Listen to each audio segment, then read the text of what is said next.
Good evening and welcome back to Prime of Midlife.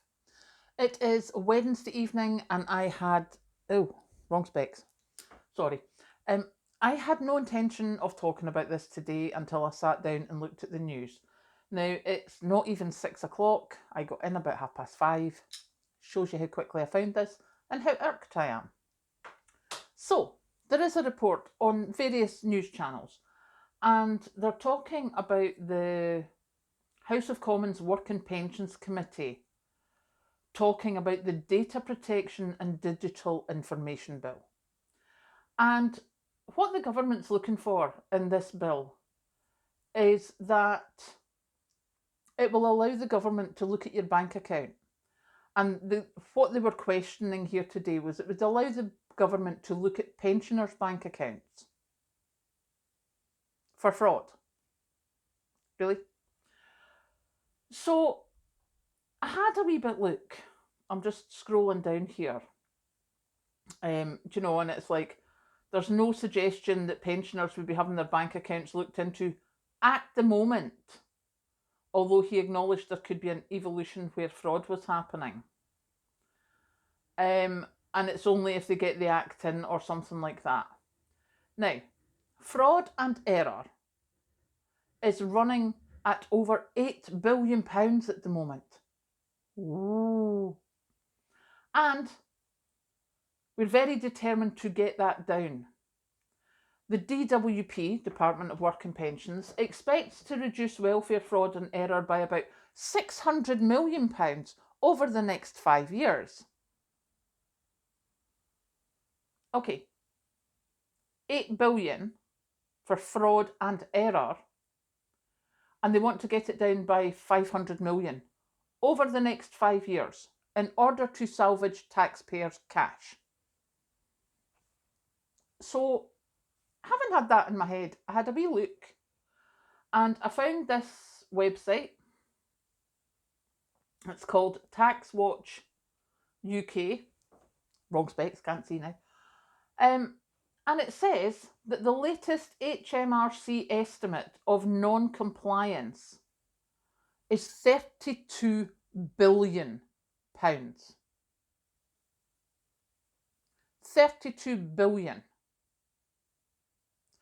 Now, what I'm not seeing here is reports of the government looking to look into businesses' bank accounts or people who are suspected of tax frauds bank accounts. No. Let's get on to those people on universal credit and pensioners. We'll go after their bank accounts, not the ones who are actively trying to avoid paying tax or are actively using offshore bank havens. But an 8 billion through fraud and error, DWP's error, 8 billion, and they want to have access to people's bank accounts to get 500 million back over 5 years. And yet non-compliance in tax and tax avoidance is 32 billion.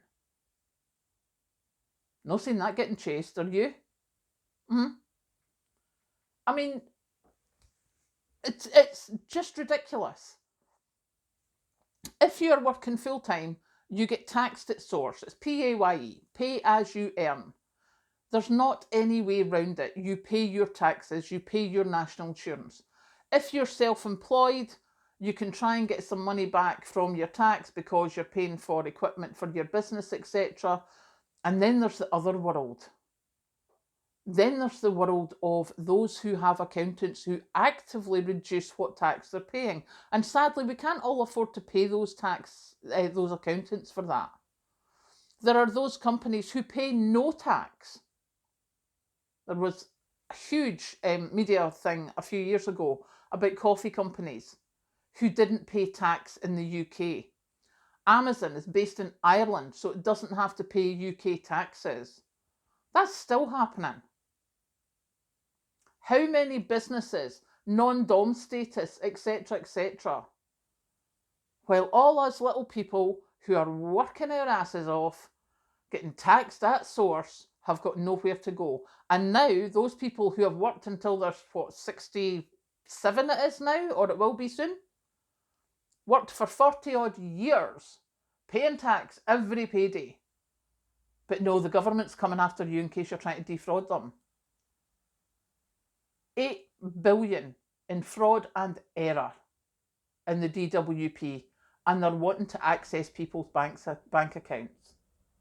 32 billion of tax avoidance, and not a peep. Anyone else seen something wrong with that? Because I am not a happy bunny about that. I think that is utterly ridiculous. And if they try coming after my mother's pension or mine in the next few years, I will not be happy. So yeah, that's my wee rant for tonight, which is a very quick rant because I haven't even had a cup of tea since I came in from work. I'm just so not impressed. I thought I'll sit down, I'll say hello to Patrick on Messenger because he's away and I'm here. And then what happens? I get this. So yes, maybe something to speak to your local MP about. What's happening about the 32 billion of tax avoidance? Maybe better looking for that instead of chasing after people that have worked all their life. Catch you later.